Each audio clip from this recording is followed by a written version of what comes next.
I work front desk at a hotel in Paris. An American checked in, looked at his bill, and asked why we charged him for Wi-Fi when the internet is free in America.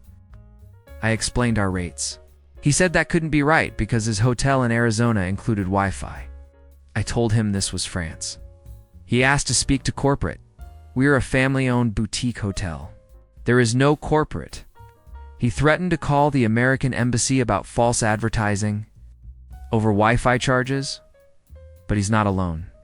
Americans arrive in France, expecting the whole country to operate like a slightly fancier version of Florida. They don't. Quick ones to warm you up.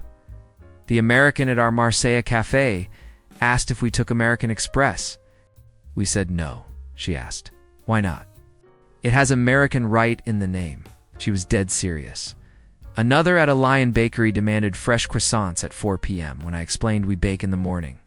He said, "Well, in America, we believe in customer service." Told him in France, "We believe in not turning on industrial ovens during heat waves for one croissant." One woman asked our museum guide in nice why all the signs were in French. "You're a tourist city. Everything should be in English." Ow.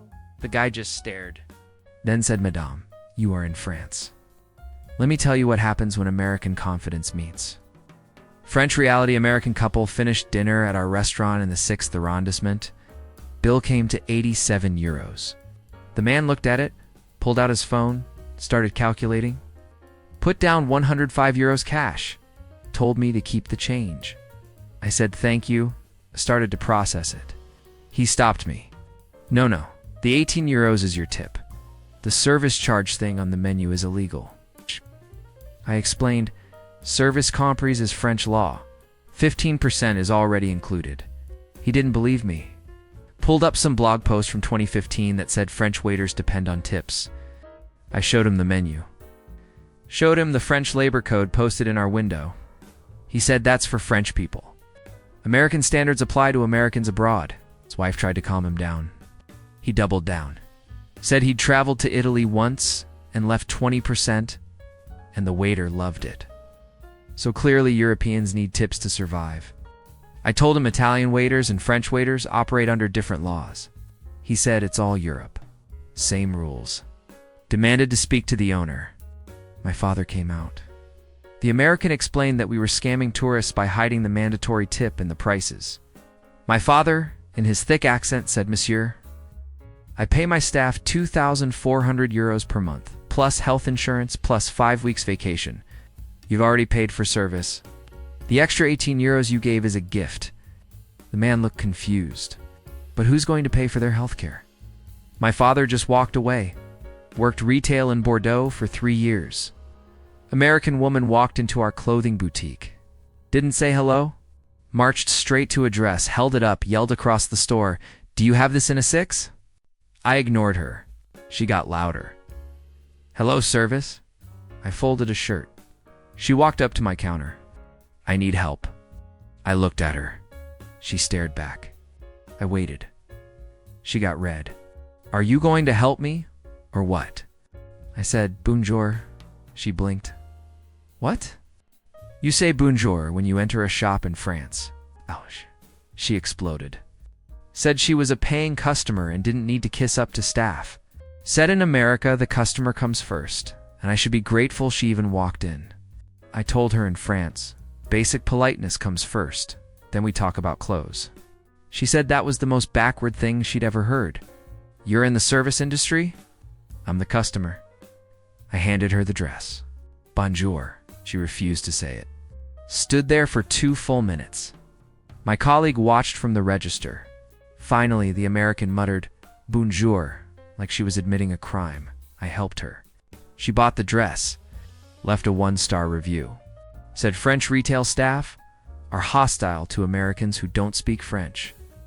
She never once tried to speak French. I waited tables in Provence for 5 years. American couple sat down. Looked at the menu. The woman asked if she could get the duck without the sauce. I said no. The duck is prepared with the sauce. She asked for the chef to make it plain. I explained our chef preps everything in advance using fresh ingredients. We can't remake dishes. She asked to speak to the manager. I brought him. She explained she has texture issues with sauces and needed accommodation. He said we could offer her the salad or the fish. She said that was discrimination. In America, restaurants customize meals.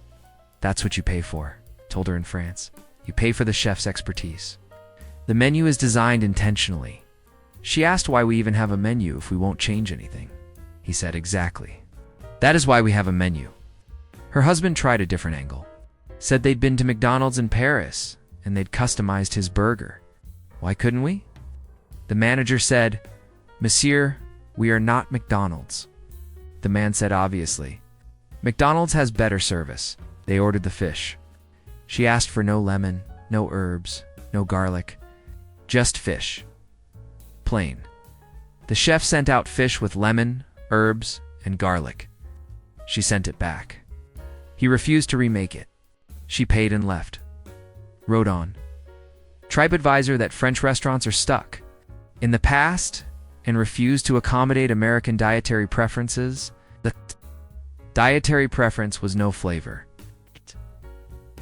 A pharmacist in Paris, American man came in with a prescription from his doctor in Texas, needed a refill of his blood pressure medication. The prescription was handwritten in English. I told him I couldn't accept foreign prescriptions. He said that was illegal. Medical prescriptions are international law. I explained French pharmacies can accept EU prescriptions, but US prescriptions need a French doctor's approval. He said he didn't have time to see a doctor. Just needed the pills. They're the same pills. Science is science. I told him the medication names are different in France. The dosage might vary. I can't dispense without a valid prescription. He asked, why not? I said, because it's the law. He said American law overrides local law for American citizens. I asked him where he learned that. He said, common sense. He's told me his tax dollars fund NATO, so technically France owes him medical care. I stared at him. He kept going. Said he fought in the Gulf War. He didn't. He mentioned later he was in finance, so he'd earned the right to get his medication anywhere in the Western world. I suggested he book an appointment with a local doctor. Gave him a clinic address. He asked how much. I said 30 euros. He lost it. Said American doctor visits cost $200, so obviously French doctors are unqualified. You get what you pay for, told him. Our doctors trained for 9 years. He said, yeah, but it's probably easier in French. He left. Came back an hour later. Saw the doctor. Got a proper prescription. Picked up his medication. Cost him 8 euros. He stared at the receipt. This is what my insurance pays $1.94 back home. I said yes. He asked why. I said, you are in France. Run a cafe near the Louvre. American tourists camp out for hours on a single espresso. Not unusual. But one guy took it too far. Ordered one coffee at 10 a.m. Still there at 3 p.m. Laptop out. Papers everywhere. Taking work calls. I asked if he wanted anything else. He said no, he's good. I explained, we need the table for lunch service. He said he's a paying customer. I told him he paid 2.50 euros 5 hours ago. He said in America, once you buy something, you can stay as long as you want. It's called capitalism. It's called hogging a table. He refused to leave. Said he'd researched French cafe culture, and it's customary to linger for hours. I said yes, if you keep ordering. He said that's a scam. One coffee should cover the whole day. Told me he sat in a Starbucks in Seattle for 6 hours once, and no one bothered him. I said this isn't Starbucks. He said, coffee is coffee. I asked if he wanted lunch. He said no. I asked if he wanted another drink. He said no. I told him other customers are waiting. He looked around. The cafe was packed. He said they can wait. I was here first. Finally told him he needed to leave or order food. He ordered a glass of water. I brought it. He stayed another hour. Left no tip. The 2.50 euros covered service, so fine, but left a review. Said French cafes kick out Americans and don't respect coffee culture. His coffee culture was freeloading. I manage a bistro in Lyon. American. Family walked in at 2:45 p.m., wanted lunch. I told them the kitchen closed at 2:30. The father said that was impossible. It's the middle of the day, I explained in France. Lunch service ends at 2:30. We reopen for dinner at 7. He said that was the dumbest thing he'd ever heard. What if people get hungry? I suggested a cafe down the street that serves sandwiches all day. He said they wanted a real meal. I said the kitchen is closed. He asked to speak to the chef. I said the chef went home. He asked why. I said because lunch is over. He said in America, restaurants stay open. His wife jumped in, said they'd walked 40 minutes to get here based on a recommendation. I told her we're a lunch bistro. It says on our sign. She said the sign is in French. How are tourists supposed to know? I told her France is in France. Signs are in French. The father offered to pay double if we'd make them food. I said the chef left. Literally left the building. He suggested I cook. I told him I don't cook. He said, how hard can it be? Just make some pasta. I pointed to the kitchen. Feel free. He didn't go into the kitchen. Instead, lectured me about customer service. Said businesses exist to serve customers and turning people away is bad capitalism. I told him we served 60 people during lunch. Now whereist? He said that's laziness. I said it's a break. They left. Posted on Google that we're hostile to Americans and have bizarre hours. The hours are posted on the door, the website, and Google Maps. All in French and English. They didn't check any of them. Drive a taxi in Paris. American couple got in near Notre Dame. Asked to go to their hotel on the 15th. I started driving. The man watched the meter. After 2 minutes, he said, why is the meter going up so fast? I told him it's measured in euros and kilometers. He said we need it in dollars and miles. He said the meter is set to French standards. He said that's illegal. You can't charge tourists in foreign currency without disclosure. I told him France uses euros. It's disclosed by being in France. He said tourists shouldn't be expected to do math in their heads. I told him the meter shows the price. He can convert later. His wife pulled out her phone. Started calculating. Said we'd gone 1.2 kilometers, but the meter showed 8 euros, which means I was charging 6.67 euros per kilometer. That's highway robbery. Said we're in city traffic. There's a base fare, plus distance, plus time. She said that was a scam. Taxis charge by mile, not time. I told her Paris taxis charge by both.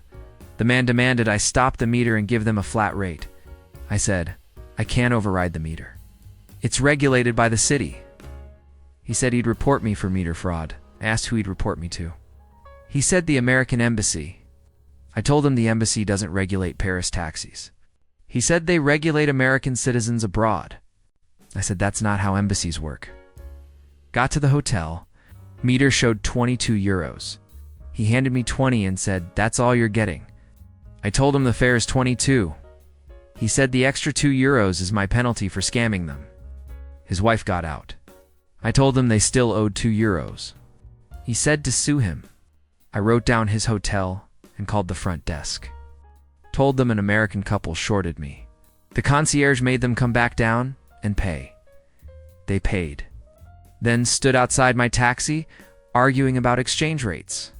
Decided I'd overcharge them by $3 based on real-time conversion. Filed a complaint with the taxi authority. The authority laughed. Sent me a copy of the complaint. It said Paris taxis should warn Americans that France uses a different money system. France uses euros. We warned you by being France.